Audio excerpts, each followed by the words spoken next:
শহীদ সজল, তার মা আমাদেরকে এসে বলেছে, বাবা আমার সন্তানের গায়ে যখন আগুন দেওয়া হয়, পেট্রোল ঢেলে পুলিশ আগুন দেয়, তখন প্রত্যক্ষদর্শীরা দেখছে পাশ থেকে আমার সন্তানের হাতটা নড়তেছিল। এই ট্রমা আপনি নিতে পারবেন না। আজকে একটা ইন্টারভিউ ছাপা হয়েছে, সেই 7 জন লাশের আর একজন তার ভাই, তার বোন ইন্টারভিউ করছে। লাশটা যখন পেয়েছে বলে, জানেন আমার ভাইয়ের মুখের মধ্যে থেকে এই পাশে একটা দাঁতও নাই। আমার ভাইটার চেহারা এত সুন্দর ছিল, ওরে কবর দেওয়ার আগে ওরে যদি পোড়াই না দিত, অন্তত ওরে জড়াই ধরে ধরে চুমু দিতে পারতাম। ওরে জড়াই ধরে চুমু দেওয়ার মতো অবস্থা ছিল না। হাসিনা আমাদের সাথে শুধু হত্যা করে নাই, সন্তান তার বাবার লাশটা দাফন করবে। এখনো রায়ের বাজারে আমরা অনেকবার গেছি, 150-র উপরে বেওয়ারিশ লাশ, 1 বছর হয়ে গেছে। এই লাশগুলো কোন বাবা মার সন্তান, সরকার এখন পর্যন্ত ডিএনএ স্যাম্পলিং করে তাদের কাছে পৌঁছানোর উদ্যোগ নিতে পারে নাই। কোন স্ত্রী তার স্বামীর জন্য অপেক্ষা করে আছে, কোন সন্তান বাবার জন্য এখনো পথে বসে আছে, আমরা জানি না সেই বেওয়ারিশ লাশগুলো। জুলাইয়ে কি হয়েছে আল্লাহর কসম, এর 90% গল্প এখন পর্যন্ত বাংলাদেশ জানে না। আমরা আওয়ামী লীগ নিষিদ্ধের দাবিতে সারা বাংলাদেশের প্রত্যেকটা বিভাগে ইনকিলাব মঞ্চ থেকে আমরা পদযাত্রা করেছি, জনসংযোগ করেছি। তখন অনেক শহীদ পরিবারের সাথে দেখা হয়েছে।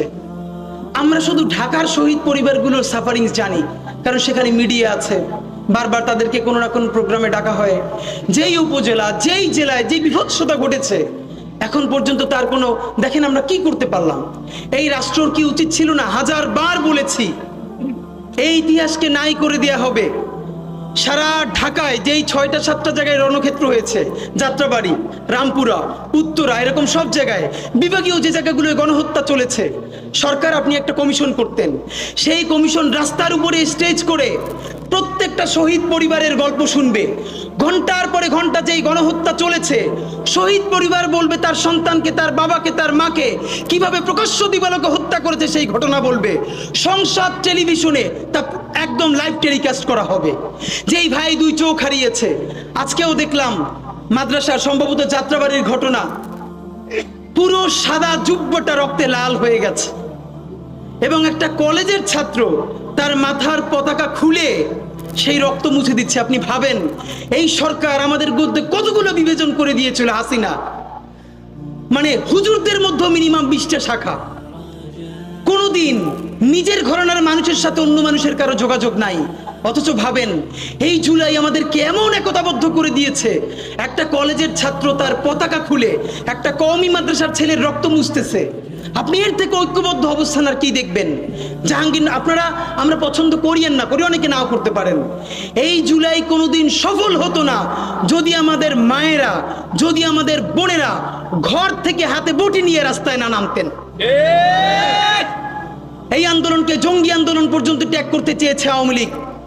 ডক্টর ইউনূস আমেরিকায় গেলেন, ওনাকে পরবর্তী জিজ্ঞেস করা হলো এইখানে কি জঙ্গিবাদের উত্থান করতে পারে? তিনি বললেন যে আন্দোলন সফলই করেছে বাংলাদেশের আপমর নারীরা, সেখানে জঙ্গিবাদের উত্থান হবে কোত্থেকে? হ্যাঁ, এটাই তো সত্য।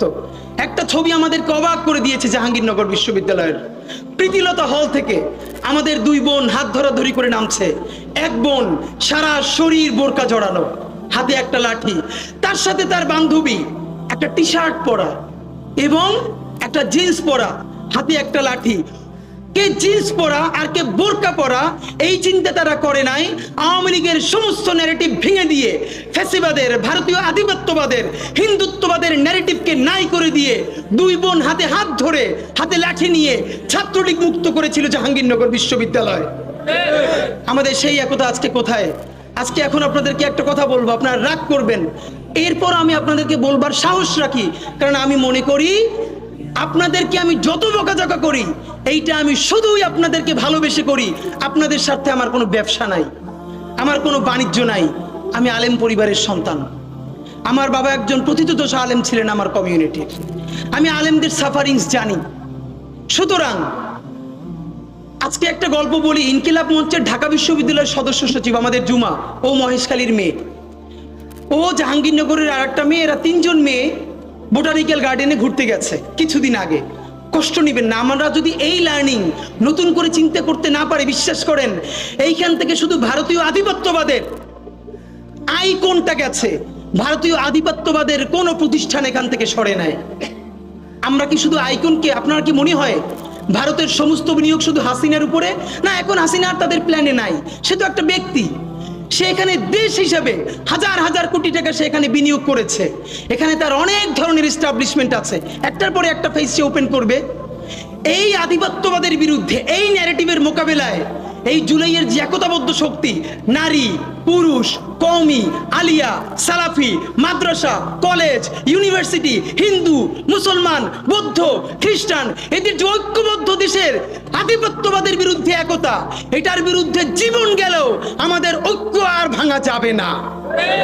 আমরা আমার মুসলমানের জায়গায় থাকবে, সবাই সবার জায়গায় থাকবে, কিন্তু দেশপ্রেমের জায়গায় আমাদের এমন কোনো কথা, এমন কোনো প্রশ্ন যদি করি যাতে জুলাইয়ের ঐক্য বাধাগ্রস্ত হয়, এইখানেই কিন্তু আওয়ামী লীগ সফল হয়ে যাবে।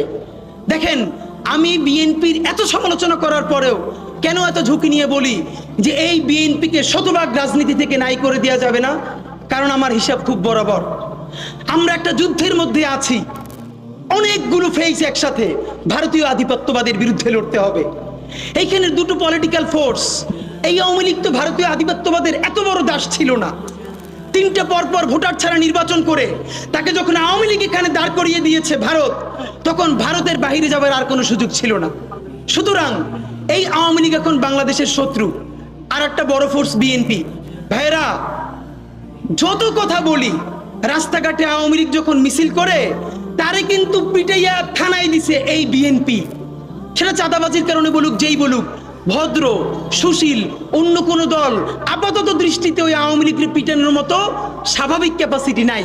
নামবে যখন আবার বড় কোনো ডাক আসবে, কিন্তু আওয়ামী লীগ তো বসে থাকবে না। এজন্য আমাদের কথা সোজা, এই বিএনপি চাঁদাবাজি করে, সেই চাঁদাবাজি আমরা সবাই মিলে বন্ধ করতে হবে। সে যখন ভারতীয় আধিপত্যবাদের সাথে সুর মিলিয়ে কথা বলে, আমরা তুমুল প্রতিরোধ করে এই বিএনপিকে শহীদ জিয়া এবং খালেদা জিয়ার কাছে ফিরিয়ে নিতে হবে। এই বিএনপি যখন জনতার ভাষায় কথা বলবে, তার প্রশংসাটাও আমাদেরকে করতে পারতে হবে। কারণ ভারতীয় আধিপত্যবাদের বিরুদ্ধে এবং আওয়ামী লীগের বিরুদ্ধে, দেখেন আজকে যদি বিএনপিকে শতভাগ কর্নার করে দেই, এই বিএনপি কিন্তু আস্তে আওয়ামী লীগের হাতটা ধরে ফেলবে। তখন লড়াই করতে গিয়ে দেখবেন আওয়ামী লীগ বিএনপি এক পাশে, তার সাথে ভারত আর সারা বাংলাদেশ। আমরা কার বন্ধু ভাই? হিসাব তো সোজা। আল্লাহর রাসূল যুদ্ধে বিজয় করার জন্য ইহুদি পরিবারে তো বিয়ে করার দরকার ছিল না। তিনি যদি বিয়েই করতে চাইতেন, তার কি মুসলমান পরিবার নাই? এ তো বৃহত্তর কৌশল। সুতরাং এই আওয়ামী লীগ রে, এই ভারত রে বাংলাদেশের চূড়ান্ত বিচারের মুখোমুখি করার আগ পর্যন্ত দেশপ্রেমিক যে বিএনপির ফোর্স, তাদেরকেও আমাদের সাথে লাগবে। লাগবে কিনা বলেন? আমাদের জামাত ইসলাম রে লাগবে, আমাদের এনসিপি রে লাগবে, কওমি লাগবে, হিন্দু, বৌদ্ধ, মুসলিম, খ্রিস্টান, আমাদের সকলকে রাখবে। যেই গল্পটা বলছিলাম, দেখেন একটা জিনিস আপনারা হয়তো খেয়াল করেছেন, এই জুলাইয়ের পরে লাগাতার যদি শাহবাগের ফ্যাসিবাদের বিরুদ্ধে কেউ বলে থাকে, সেটা ইনকিলাব মঞ্চ। যখন হেফাজত বলে নাই, হেফাজত যখন শাহবাগের বিরুদ্ধে সমাবেশ করে নাই, শাপলা গণহত্যার বিচার চাইয়া বড় কইরা সমাবেশ করে নাই, তখন আমরা শাহবাগের ফ্যাসিবাদের বিচার চাইয়া শাহবাগ অবরোধ করে 3 দিন জাদুঘরের সামনে অবস্থান নিয়েছিলাম। আপনাদের নিশ্চয়ই মনে থাকবার কথা। কিন্তু এইখানে একটা কথা, শাহবাগে যারা গিয়েছে না বুঝে, তারাও যদি তওবা করে, আমরা তাদের সাথেও জুলুম করতে চাই না, তাদের সাথেও আমরা ইনসাফ চাই। আমি আমার শত্রুর সাথেও ইনসাফ চাই। যেই আওয়ামী লীগ গণহত্যা করে নাই, ধর্ষণ করে নাই, আয়নাঘর করে নাই, সেও যদি ট্রুথ অ্যান্ড রিকনসিলিয়েশন কমিশন করে তওবা করে ফিরে আসে, নতুন বাংলাদেশ বিনির্মাণে অংশ নিতে চায়, আমরা তাকেও ক্ষমা করে দিয়ে তার সাথেও ইনসাফ করতে চাই। কিন্তু তার আগে বিচার নিশ্চিত করতে হবে। এত কথা বলবার এক কারণ, ভাইরা আমার, আমাদের অনেক অন্যরা বলা ভিন্ন কথা, আমাদের অনেক মাদ্রাসার ছাত্ররাও দেখি নারীদেরকে হরে বরে শাহবাগী কমেন্ট করেন, শাহবাগী লেখেন, শাহবাগী বইলা গালিগালাজ করেন। আমাদের মনস্তত্ত্ব এমন হয়ে গেছে, ভাবেন আমাদের সেই 3টা মেয়ে বোটানিক্যাল গার্ডেনে ঘুরতেছে, এর মধ্যে একজন স্লিভলেস। দেখেন এইটা কি ইসলামের কোনো মোরালসের মধ্যে আছে? একজন যেই কাপড় চোপড়ে পড়ুক, ইসলামের মোরালস তো বলে তার দিকে তাকানোই যাবে না। যদি আমি সেরকম ভালো মুসলমান হই। তাকাইছি এরপর আবার তারে আল্লাহ রাসূল বললেন আল মুসলিমু মান সালিমাল মুসলিমুনা মিন লিসানি ওয়া ইয়াদি। অথচ আমি এক মেয়েরে ডাকতেছি শাহবাগী এই বইলা, এ কেমন মুসলমান ভাই? এখন তার মাথায় যদি আবার একটা টুপি থাকে এবং পরনে পাঞ্জাবি থাকে, এই মেয়ের মনস্তত্ত্বে ইসলাম মুসলমান মাদ্রাসা সম্বন্ধে কি ভয়ানক অবস্থা তৈরি হয় আপনি ভাবেন তো। আমি এখন এটা বুঝতে পারি আমাদের যে এই ভাইয়েরা কেন তাদেরকে এই পোশাক আশাকে দেখলে শাহবাগী ডাকে, কারণ সেই গত 15 বছর ভীষণ যন্ত্রণার মধ্যে দিয়ে গেছে। শাপলার ভয়াবহ রাতে যে থাকে নাই, শাপলার দুঃসহ যন্ত্রণা সে কোনোদিন বুঝবে না। ঠিক এই কারণেই আমি বলি আমি শাপলার সন্তান, কারণ আমি সেখানে ছিলাম। একটা ছবি ভয়াবহ আমি কোনোদিন নিতে পারি নাই। দুই ভাই একজনের লাশটা বুকে জড়াইয়া এরকম ধরে আছে, যাইতেও পারতেছে না, নিতেও পারতেছে না, পতাকা জড়ানো, চতুর্দিকে গুলি, শাপলার বিভীষিকাময় দিন রাত।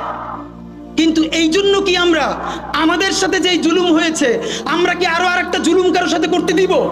না, আমরা জুলুম করতে দিব না। আমরা আমাদের জীবন দিয়ে হইলেও আমার শত্রুর সাথেও ইনসাফ চাইবো। আজকে আমি হাটহাজারিতে দ্বারা এই কথাটা কেন বললাম? আমি সারা বাংলাদেশের আর কোনো মাদ্রাসায় মসজিদে এই কথাটা বলতাম না, কারণ হাটহাজারিতে আমি এসেছি। এইটা হলো সারা বাংলাদেশে যারা মূলধারার আলেমদেরকে ভালোবাসে তাদের রুহানিয়াতের জায়গা, তাদের অন্তরের সব থেকে শ্রদ্ধার জায়গা। সুতরাং আমার যদি কোনো কষ্ট থাকে আমি আমার মুরব্বীদের কাছে বলবো না, কারে বলবো? আমার যদি ভুল থাকে আমি তাদের কাছ থেকে দোয়া নিব না, কার কাছ থেকে দোয়া নিব? আপনাদের কাছে বিনীত অনুরোধ করি, হরে দরে কাউরে শাহবাগী বলা যাবে না। নাম্বার 2, অন্তত দেখতে চাই ফেসবুকের পর থেকে আলেম থেকে মাদ্রাসা থেকে আমাদের ভাইদেরকে বুঝাইতে হবে, কথা পছন্দ না হইলেই। এবং আপনাদের কাছে বিনীত অনুরোধ, হুজুর হয়তো খেয়াল করেন নাই, হয়তো বলে ফেলেছেন, এটা উনি মিন করে বলেন নাই। দুনিয়ার কোনো নারী তো ভালো কথা, দুনিয়ার কোনো পুরুষেরও শারীরিক অবয়ব নিয়ে আমরা কোনোদিন কথা বলতে পারি না। আপনারা আমার যত মারধর করেন আমি এটা বলবো, আল্লাহ রাসূল বলেছেন? ইভেন কোন কাফিরের শারীরিক অবয়ব নিয়ে বলেছেন? না, বলেন নাই। হেফাজত ইসলামের ঢাকা বিরাট মহাসমাবেশে দুই একজন ভাই ভুলে দুই একটা বাজে শব্দ উচ্চারণ করেছেন, আপনাদেরকে বিনীত ধন্যবাদ জানাই। আমরা ইনকিলাব মঞ্চ থেকে ফোর্স করেছি, বলেছি না এইটা হতে পারে না, দুঃখ প্রকাশ করেন। এই জুলাই আমাদেরকে কি এনে দিয়েছে? হেফাজতের বর্তমান স্ট্যান্ড দেখে আমরা অবাক হই। আলহামদুলিল্লাহ, প্রত্যেকটা ইস্যুতে হেফাজতের এখন বিবৃতিগুলো আমি সময় নিয়ে পড়ি। এর মানে নতুন কিছু এখানে ইনপুট হচ্ছে, আমাদের ভাইয়েরা পড়াশোনা করছে, এটা রিফ্লেকশন আছে। আমি ভাইদের কাছে যারা এখানে আছেন বিনীত অনুরোধ করি, পর থেকে এটা দেখতে চাই আপনারা এরপর থেকে যত বিবৃতি হেফাজত থেকে দিবেন, এরপর থেকে শুধু বাংলায় দিলে হবে না, প্রত্যেকটা বিবৃতির সাথে সাথে ইংলিশ এবং আরবিতেও দিতে হবে। হেফাজতের রাজনীতি তো শুধু বাংলাদেশে না, তারাই আমেরিকান এম্বাসিতে গিয়ে বোঝানো হয় এরা জঙ্গি, এরা মৌলবাদী। আমেরিকান এম্বাসির যিনি আমেরিকান রাষ্ট্রদূত, কানাডিয়ান অস্ট্রেলিয়ান রাষ্ট্রদূত, সে তো আর বাংলা জানে না। আপনার বিবৃতি ডেইলি স্টার যে অনুবাদ করে সে তো পারে। তো এই যে প্রথম আলো, ডেইলি স্টার বা মিডিয়া ঠিক ইনভার্টেড কমার মধ্যে অনুবাদের যে কি রাজনীতি করতে পারে এইটা আমরা জানি। সুতরাং আপনি এই রাজনীতির সুযোগ দিবে কেন? আপনি বরং এখন থেকে যত বিবৃতি দিবেন প্রত্যেকটা বিবৃতির সাথে সাথে ইংলিশ, আরবি এবং বাংলা ভার্সন দিয়ে দিবেন, এবং সাথে সাথে ওয়েবসাইটে আপলোড হবে যাতে কেউ এটা আর বিকৃতি করতে না পারে। এইটা আমাদের বিনীত অনুরোধ। নাম্বার 2, হেফাজতের এই জায়গা থেকে নতুন যে ইমপ্রুভমেন্ট ঘটছে আপনাদের কাছে বিনীত অনুরোধ করি, আমাদের ভাইয়েরা জুলাই শেষ হয় নাই, এই জুলাইরে যদি চূড়ান্ত বিপ্লবে আমরা পরিণত করতে না পারি, শুধু একটা কথা মনে করাই শেষ করি। আপনারা নিশ্চয়ই জানেন 1857 সালে মহাবিদ্রোহেও সিপাহী বিপ্লবে আমরা জিতে গিয়েছিলাম ব্রিটিশদের বিরুদ্ধে। একদম 90% যখন জিতে গেছি, দীর্ঘ লড়াই, একদিকে টিপু সুলতান, একদিকে ঝাঁসির রানী, তুমুল বিপ্লব। একমাত্র হিন্দুদের মধ্যে এলিট হিন্দু শ্রেণী, আবারও বলি সবাই না, কারণ হিন্দুদের মধ্যে মঙ্গল পাণ্ডে বুক চিতিয়ে লড়াই করেছে। এই চট্টগ্রামের সন্তান হাবিলদার রজমালির নাম কেউ বলে না, ইতিহাস থেকে নাই করে দিয়েছে। আপনারা তার নাম শুনেছেন? সিপাহী বিপ্লবে যদি দুইটা নাম থাকে, এর একটা মঙ্গল পাণ্ডে আর একটা হাবিলদার রজমালি, ইতিহাস পড়িও না, নতুন করে তৈরিও করি না, পাবলিকেশনও বানাই না, শুধু রাস্তা কাঁপাই দিলে হবে না ভাই।